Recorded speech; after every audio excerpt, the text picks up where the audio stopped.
98 ఫిబ్రవరిలో స్టార్ట్ చేసి మొట్టమొదటిసారి లైఫ్లో 40 days ఫాస్టింగ్స్ చేశాను. అప్పుడు దాకా 40 రోజులు ఎప్పుడు చేయలే. ఏదో వారం రోజులు 10 రోజులతో గెంటుకొచ్చింది బండి. 21 రోజులు కూడా అయింది అంతకన్నా ముందు. లైఫ్లో మొదటిసారి 40 days అదే. ఇక ఏం లేదు, 24 గంటల్లో ఒక గ్లాసు మజ్జిగ కానీ లేకపోతే కొబ్బరి బొండం కానీ తాగుతూ ఇక అంతే లాక్కొచ్చాం 40 రోజులు. ఆ తర్వాత చాలాసార్లు చేసి కృపదేవుడు ఇచ్చారు. ఫస్ట్ ఆ 40 రోజులు దేవుని సన్నిధిలో ఉంటే 26వ నా ఐఎఫ్జేలో సేవకులు కానీ నన్ను ఎరిగిన వారందరికీ సాక్ష్యం కొన్ని వేల మందికి తెలుసు. కొత్తల కోసం చెప్తున్నా. 26వ దినం ప్రభు నా గదిలో మోకాల మీద ఉండగా ప్రభు నాతో దర్శించి నాతో మాట్లాడి prepare and army equip pastors అని మాట్లాడారు. నా కొరకు ఒక సైన్యమును తయారు చేయి, సేవకులను బలపరచు అంటే నేనే బలమైన సేవకుని కాదు. ఈడిచి కొడితే 50 మంది విశ్వాసులు. మందిరం లేదు, రోడ్డు పక్కన టెంట్ వేసుకొని ప్రార్థన పెట్టుకుంటున్నాం. ఆదివారం వస్తే 50 మంది. ఆదివారం కానుకొస్తే 2 లీటర్ల పెట్రోల్కి వస్తే చాలని శనివారం అంతా ఏడిచిన బతుకు. కానుక పట్టుకొని ఆ టెంట్లోంచి అలాగే రవిరేజ్కి వెళ్ళిపోయి ఏసు రక్తం 2 లీటర్లు కొట్టించుకుంటే అబ్బా దేవా ఈ వారం అంతా చిన్న చితకేమైనా పరిచయలు తెగ ఇబ్బంది ఉండదు నాయన, తినపోయి బండి వేసుకెళ్ళిపోతాను ప్రసంగానికి హల్లెలూయా అనే మూమెంటు. ఈడిచి కొడితే 50 లేరు సంఘం, ఓ మందిరం లేదు, ఇల్లు లేదు, దిక్కు దివానం లేదు. అప్పుడు దేవుడు అన్నాడు నా కొరకు నువ్వు సైన్యమును సిద్ధపరచు, సేవకులను తయారు చేయి అంటే నేనే తయారై సావలేదు. నేను పాస్టర్కి ఆడ చెప్తాను, నేను చెప్తే ఎవరు వింటారు? వయసు వస్తే 22 సంవత్సరాలు. అయ్యగారులకు చెప్తే ఎవరు వింటారు? అన్ని ప్రశ్నలే, ఆన్సర్ ఒక్కటి కూడా లేదు. మీరు విన్నారా? నేను చెప్పే సువార్త వినండి. దేవుని యొక్క బలమైన హస్తం మీదకు వస్తే ఆమేన్. అదే 98వ సంవత్సరంలో సంఘ నాయకుల శిక్షణ సదస్సుని పెట్టి ఏకంగా 5 రోజులు పెట్టేసాను. ఫోటో వేసేసి ఇది ఎవరికి తెలిసి భూమి మీద ఒక్కడికి కూడా తెలియదు. ఫోటో వేసా కూడా ఎవడు గుర్తుపెట్టి ఎవడు అనే పరిస్థితి. అది కూడా సేవకుల సెమినారు, అది కూడా 5 రోజులు. ఎవడు ఉంటాడు వచ్చి? ప్రభుని ఇలా దర్శించారు, సాక్ష్యం చెప్తే మా ఏరియాలో పెడితే ఖర్చు మొత్తం నాదే ఒక సహోదరుడు ముందుకు వచ్చాడు. సరే దేవుని దర్శనానికి ఇది నిదర్శనంలాగా ఉంది, ఓకే అన్నాం. 5 రోజులు పెట్టేశాం. యేసు రక్తం ఏం చేయం, ఎవడు వస్తలేదు, ప్రార్థన చేసేసాం. ఒక్కొక్కరు వచ్చారు. 70 మంది వచ్చారు. ఒక్కళ్ళు కూడా జత బట్టలు తెచ్చుకుని బైబిల్తో వచ్చారు. అంటే ఎవరికి 2వ కూటంలో ఉండే ఉద్దేశం ఆ పూటకు వచ్చారు. నేను 5 రోజులు ఎట్టేసి కూర్చున్నాను పొలమ్మని, సిద్ధపడిపోయి నోట్స్ అంతా రాసేసుకొని మోకాలు వేసుకొని హల్లెలూయా ఈరోజు పగలిది, ఈరోజు రాత్రిది, ఓ మంచి దొంతట్టుకెళ్ళిపోయి నేసి రక్తం చేయి అవ్వలేడు. అక్కడ 70 మంది వచ్చారు. దేవుని కృపలో దేవుని మహిమ కోసం చెప్తున్నాను. ఆ ఒక్క జత బట్టలతో 70 మంది 5 రోజులు ఉండిపోయారు. ఎవరనకెల్లా ఆ పాస్టర్లోనే చిలకరింపు బాప్తిసంతో ఉన్న వాళ్ళు, అసలు మారు మనసు లేకుండా ఏదో మునిగిపోయిన వాళ్ళు కొంతమంది ఆ సెమినార్లో పట్టబడి పాస్టర్లు మళ్ళీ బాప్తిస్మాలు పొందారు. చాలామంది పరిశుద్ధాత్మను ఎరుగని వాళ్ళు ఆత్మతో నింపబడ్డారు. ఒక దైవజనుడు అయితే ఈ రోజుకి మొన్న కూడా కలిశాడు. ఆయన సాక్ష్యం ఏంటి తెలిసిన? పరిశుద్ధాత్మ భాషలను ఆయన మళ్ళీ పలికి బాగా కామెడీ చేసేవాడు. ఇటు మాట్లాడతారు వీళ్ళు, ఆ మాటలన్నీ కంటతో పెట్టి పలికి కామెడీ చేసేవాడు. దేవుడు ఆ వ్యక్తిని నింపాడండి. ఆత్మచేత నింపబడిన తర్వాత కన్ను తెరవకుండా, నోరు ముయ్యకుండా, కాలు కుర్చీలు లేకుండా, బ్రష్ కూడా చేయకుండా 72 గంటలు భాషలు మాట్లాడుతూనే ఉన్నాడు. ఇంకా ఆయన ఊరుకోబెడతాం ఎవడు వల్ల కాలేదు. మొహం గడుగున బాబు టీ తాగి సమస్య లేదు. 72 hours నాన్ స్టాప్గా మాట్లాడుతూనే ఉన్నాడు.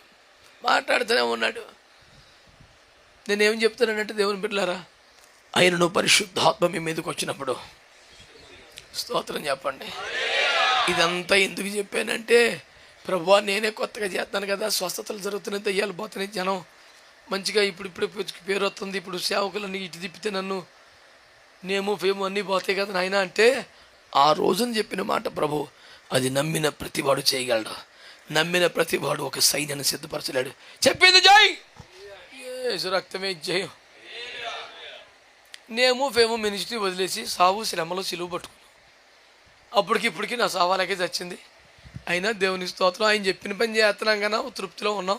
దేవుని స్తోత్రం చెప్పరే. దాని గురించి పెద్ద పెద్ద అధికారులు చేసిన వ్యాఖ్యానం కూడా ఉన్నాడు. మంచి లైన్లో ఉండేవాడు, అనవసరంగా అటు పోయాడు అంటారు. అనవసరంగా పోయాను నేనని నన్ను ప్రేమించే అధికారుల బాధ. ఎటు చూసిన ఆడే కనపడేవాడు. అసలు మంచి బేభత్సంగా ఉండేది మూమెంటు. అనవసరంగా క్లాస్ అయినా మంచి మూమెంట్ ఉండ వదిలేసుకున్నాడు. ఒక ఆయన అయితే నన్ను అరే అనే స్వతంత్రం ఉన్న పెద్ద ఆయన అన్నాడు, రే ఎటు చూసినా నీ పేరు కనపడుతుంది, ఈ టైంలో కోటాలు మానేత్తం వెంటారు, బుర్ర పని చేస్తున్నా నీకు, కొన్నిసార్లు భ్రమపరచు ఆత్మలు ఉంటాయి, పాటు చేసుకోక సేవరే అని చెప్పాడు. అయ్యా చాలా థ్యాంక్స్ అయ్యా, నా కోసం ప్రార్థన చేయమని ఎంతో ప్రార్థన చేయించుకున్నాను. ఎందుకంటే నాతో దయ్యం మాట్లాడలేదు, నా గదిలో నా ప్రభు నాతో మాట్లాడాడు. 26 రోజులుగా ఒక గ్లాసు మజ్జిగ తాగి నిద్రలో కలొచ్చం కాదురా బాబు, నిలువు మోకాలు మీ చేతులు తేడుతుంటే ప్రభు నాకు కనపడి నాతో మాట్లాడు. బ్రహ్మ సోది కాదు, వేసు రక్తం విజయం. లేకపోతే నేనెంత, నా చదువు ఎంత, నా బతికెంత. ఈ రోజున కొన్ని వేల మంది సేవకులు ఆర్డైన్ చేసే చేతులుగా దేవుడి చేతులు మార్చాడు. 2-3 వేలు బాప్తిస్మాలు కాదు, 2-3 వేల మంది సేవకులు ఇప్పటికి ఆర్డినేషన్స్ చేశాను నేను. నా బతికెంత, నా సేవ ఎంత, నా స్థాయి ఎంత. ఒక్కరోజు కూడా ఏ బైబిల్ కాలేజీకి వెళ్ళను. నన్ను దేవుడు అనేక బైబిల్ కాలేజీలకు విజిటింగ్ ప్రొఫెసర్గా పెట్టాడు, కొన్ని బైబిల్ స్కూల్స్కి ప్రిన్సిపల్ పెట్టాడు.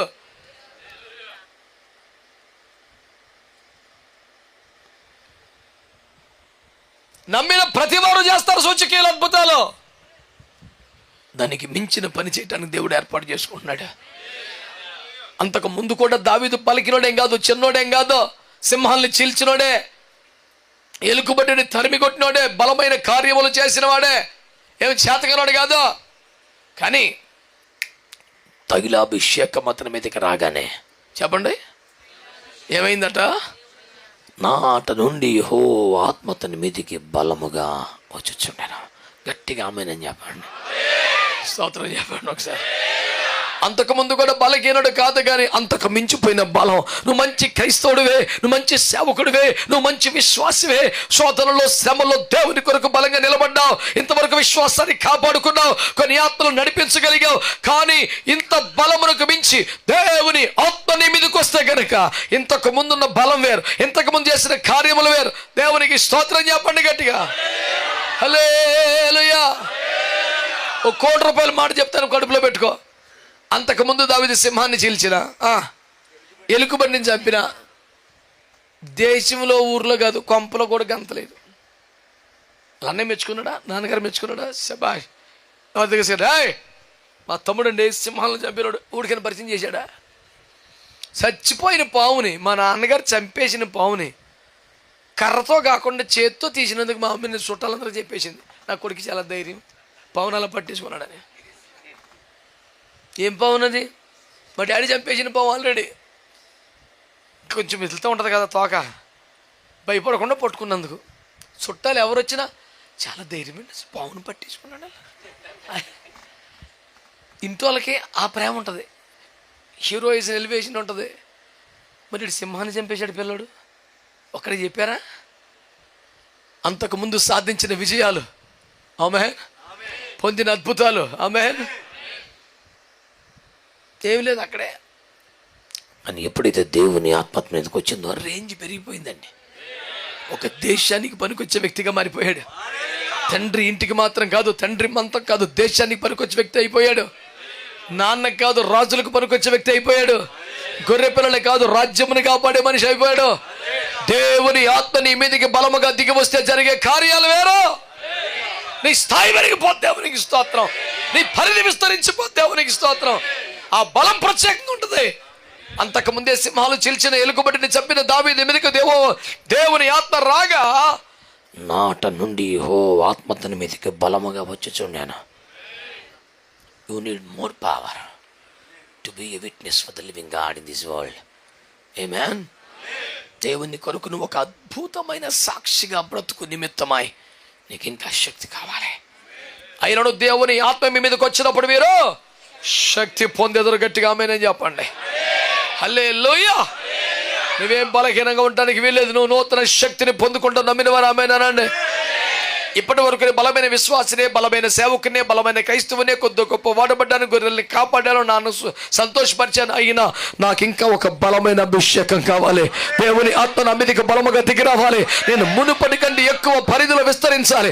దేవుణ్ణి మహిమపరచాలి, ఆత్మలను సంపాదించాలి. సింహాలను చీల్చిన దానికి మించిన, ఎలుకబడిని చంపిన దానికి మించిన, రాజ్యమునకు ప్రయోజనం చేయగలిగిన గొలియాతులను చంపి దేశమునకు దీవెనకరంగా మారిపోవాలి. ఈ ఆశతో ప్రతి వారు ప్రార్థనలు చేయండి, ఎదురు చూడండి, కనిపెట్టండి, మోకరించండి, ఆరాధించండి, ఉపదేశంలోకి రండి. బలమైన దేవుని ఆత్మ మీ మీదకి వస్తే రేంజ్ పెరిగిపోద్ది. దేశ రక్తం వేచి హల్లెలూయా. మరొక వచనాన్ని బైబిల్లో చూడండి, ద్వితీయోపదేశ కాండం 34:9. మోషే తన చేతులను నూను కుమారుడైన యెహోషువ మీద ఉంచి ఉండెను గనుక అతడు జ్ఞానాత్మ పూర్ణుడాయెను. స్తోత్రం చెప్పండి. దేవుని ఆత్మ అభిషేకం రాగానే వచ్చేసిందంట, జ్ఞానం వచ్చేసింది. స్తోత్రం చెప్పండి. ఈ మోషే గారి భాషలో చెప్పాలంటే, మోషే నీ టైం అయిపోయింది కొడుకా, నువ్వు వచ్చేసే నా దగ్గరికి. అంటే నేను రావడానికి సిద్ధమే ప్రభా, నన్ను ఎట్టాగో నువ్వు అన్యాయం చేయవు, నాకు ఏదో మహిమలో స్థానం ఇస్తావు, ఓకే. కానీ ఈ జనం పరిస్థితి ఏంటి?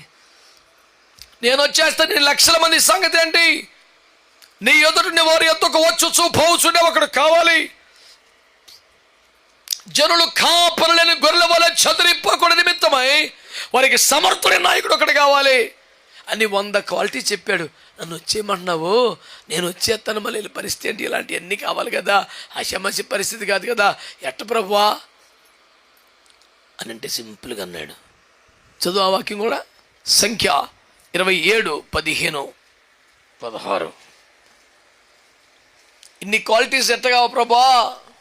అప్పుడు మోషే యెహోషువతో ఇట్లనెను, యెహోవా సమస్త మానవుల ఆత్మలకు దేవ, యెహోవా సమాజము కాపరి లేని గొర్రెల వలె ఉండకుండానట్లు ఈ సమాజము మీద ఒకరిని నియమించుము.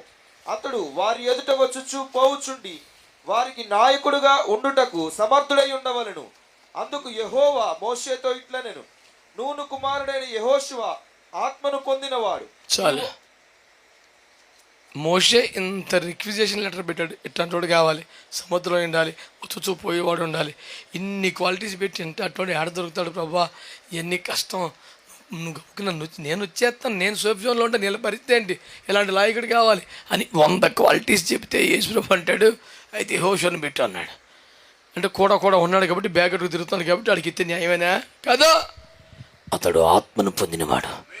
అంటే ఇంత రిక్వైర్మెంట్ని, ఇంత రేంజ్ని రీచ్ అవ్వాలంటే ఆయనకి మంచి థియలాజికల్ సర్టిఫికెట్, యేసు రక్తం విజయం, పేరుకి యువతలు 3 అవతల 2, ఓరి సింగినాదం జీలకర్ర, ఇది కాదురా, అతడు ఆత్మను పొందినవాడు. He is the man was filled with the Holy Spirit God. That is the only requirement and qualification for the upcoming ministry. What all the responsibilities waiting for you? ఈ జీవితంలో కానీ సేవలో కానీ నీ ఎదుట శక్తికి బుద్ధికి మించినటువంటి పరిచయలు ఏవైనా ఉంటే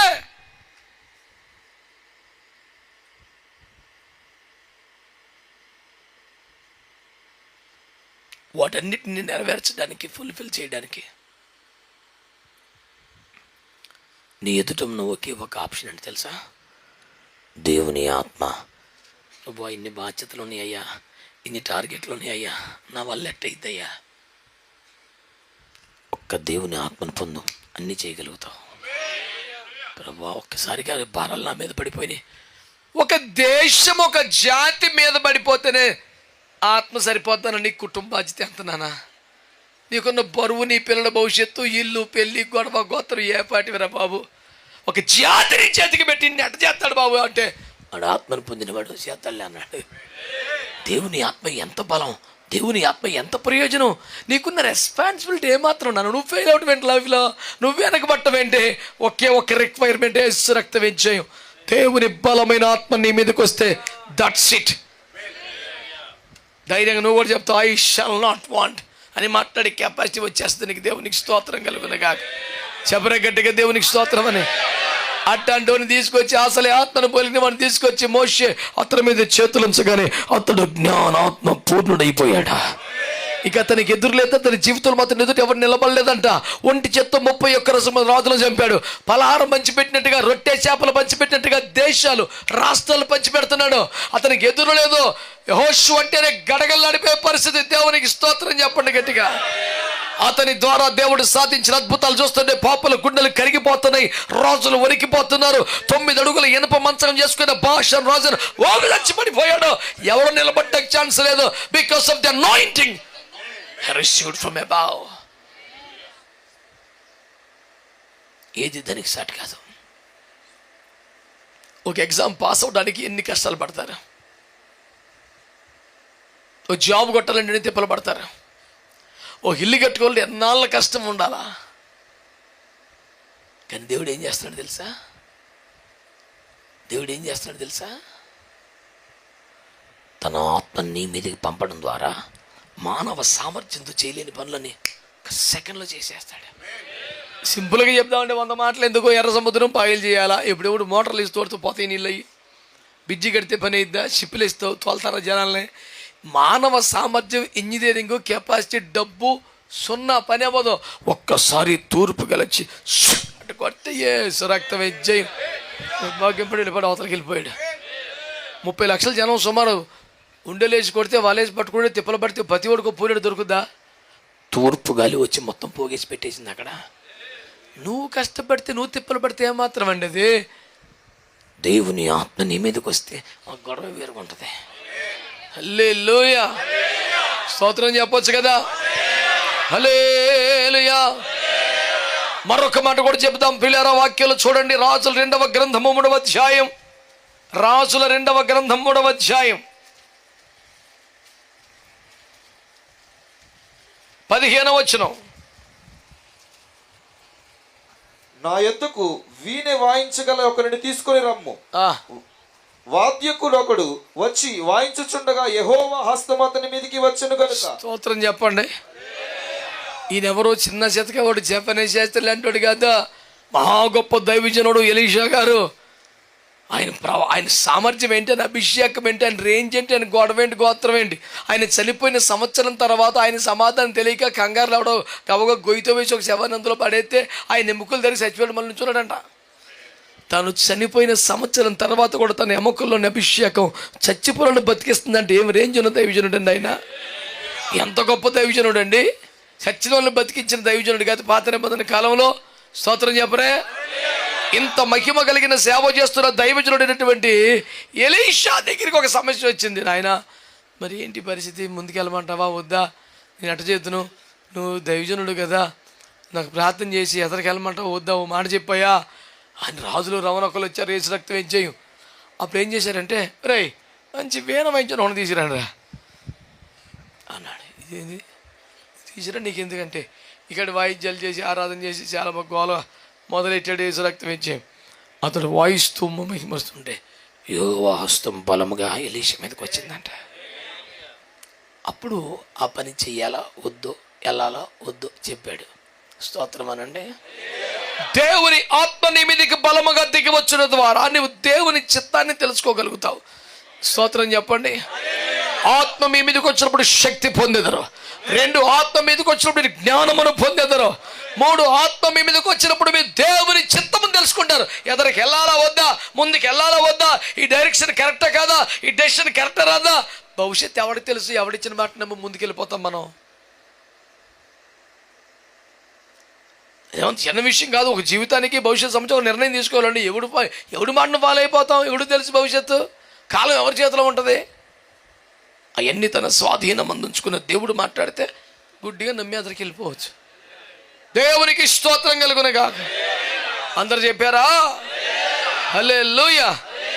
ఒకటి, దేవుని ఆత్మని మీదకి వస్తే నూతన శక్తి, అతని బలం వస్తుంది.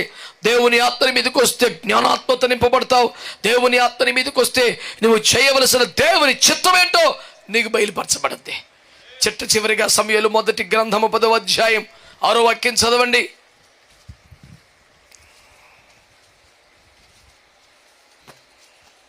యెహోవా ఆత్మ నీ మీదకి బలముగా దిగి వచ్చును. నీవు వారితో కలిసి ప్రకటన చేయుచుండగా నీకు క్రొత్త మనస్సు వచ్చు. స్తోత్రం చెప్పండి. ఎన్ని చెప్పినానండి, మనిషి బలహీనుడండి. ఏదో పుట్టుకుతో వచ్చిన బుద్ధి పుడకొలత కానీ పోదండి. ఈ సన్నాయి నొక్కులు ఉండవేక సురక్తం జయం. నీ ఒరిజినల్ క్యారెక్టర్ నేచర్ కూడా మారిపోద్దంట. నువ్వు ఒక నూతన సృష్టిగా మారిపోతావు. యెహోవా ఆత్మ బలముగా నీ మీదకి వచ్చినప్పుడు నీకు కొత్త మనసు వచ్చేస్తుందంట. కొత్త మనసు వచ్చేస్తుంది. ఎన్ని పాటలు రాసినా, ఎన్ని యుద్ధాలు చేసినా, ఎన్ని విభత్తులు చేసినా దావీదు గారికి కొత్త మనసు లేదు. ఆ పాత పాపానికి అలవాటైన పాత మనసే ఉంది. అది ఎప్పటికప్పుడే పాట పాడినా, ప్రార్థన చేసినా, యుద్ధం చేసినా అది మళ్ళీ బయటకు వస్తుంది. చూశాడు ఇక సుఖం లేదని ఒకరోజు ఉపవాసం ఉండి మోకాలు దూడి, ప్రభువా నా అంతరంగంలో స్థిరమైన మనసు నూతనంగా పుట్టించయ్యా, ఈ సుఖం లేదు, ఇది వద్దు, దీంతో నేను ఆగలేకపోతున్నాను, అప్పటికప్పుడే మారుతుంది, అప్పటికప్పుడే బలహీన పడుతుంది, నాకు వద్దు.